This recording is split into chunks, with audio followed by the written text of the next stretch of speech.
In this video, I'm gonna show you just a quick tip of how you can prepare your Ninja Luxe Café to make you coffee in the morning ahead of time. So to start this, we're gonna remove this. Oops, going the wrong way. Let's take this off.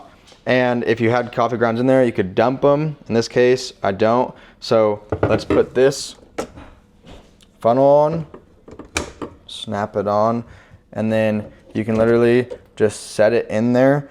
And then I'll usually fill up the water, make sure that's good, make sure your beans are in there, and then you'll literally be ready to go so you can grind and then start your coffee. And another tip, technically, if you had some pre-ground coffee, you definitely don't want to put it in here, but you could put it in your portafilter and just load it straight into there to make coffee.